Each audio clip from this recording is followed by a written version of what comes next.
If you are confused about why China and Japan are arguing, watch on so that by the end of this video, you'll know why we might be seeing more Chinese tourists in Singapore due to this tension. So, it all started on 7 November when the new Japan PM was answering a question from Parliament.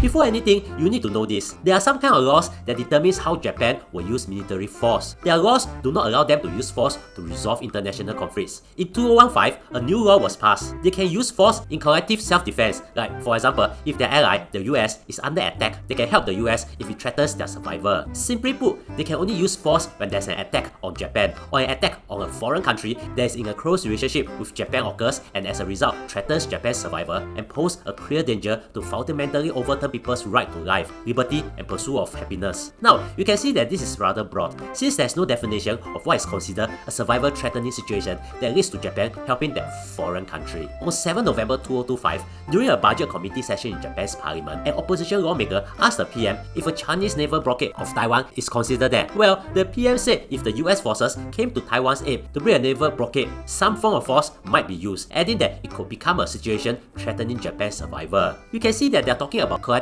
self-defense. So basically, the PM did not just suddenly go to parliament and say that she's going to help Taiwan. It's just a response to a question on what might happen. But China wasn't happy and it opened a can of worms. And here's the thing, initially it was worms and then more things came out from there.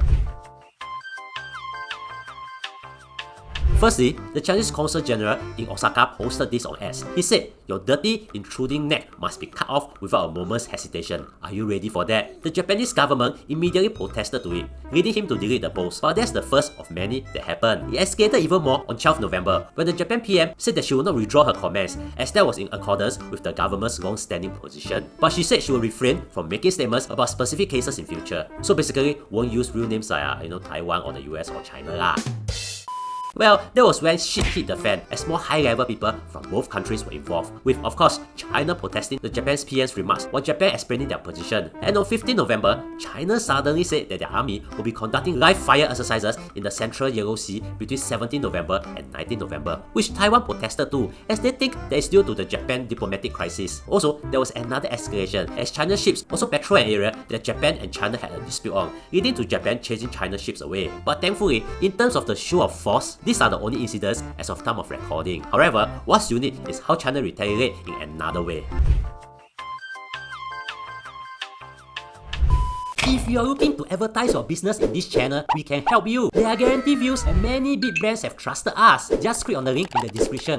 On 14 November, China told their citizens to avoid traveling to Japan. You see, China is the largest source of tourists to Japan. Well, not just Japan, as China is also Singapore's largest source of tourists. But anyways, China then continued to apply pressure to travelers with allegations that a China airport will get Japan-bound passengers to use manual channels instead and even be questioned by custom officers. It's even reported that China's Ministry of Education warned Chinese citizens to be cautious about going to Japan to study. The reason given? Well, one of the reasons given is because of safety and security. This led to massive cancellations from China tourists, from travel agencies' route tours to airline tickets to Japan hotels. It's estimated that over 500,000 airline tickets from China to Japan were cancelled by 20 November, and experts estimate that if the travel boycott persists, Japan could lose up to $11 million from tourism. After all, remember, it's the end of the year, where even people who single like a cheeseburger like me will take leave to travel just to clear our annual leave. However, interestingly, due to this, the Chinese travelers are now rerouting their destinations to other countries, especially Singapore, as we see an increase of 15% in new bookings. But that's not all. On 19 November, China temporarily halt imports of Japanese seafood. The reason given, they wanted to monitor the testing protocols for the treated water at the Fukushima Daiichi nuclear power plant, as Japan has not sent any technical data to China, and there's also no market for Japanese seafood imports. Now, it's unknown what's next, whether this will eventually just die off or it will further escalate. You might want to subscribe to us, as we'll simplify even the most complicated topics that Singaporeans need to know. For example,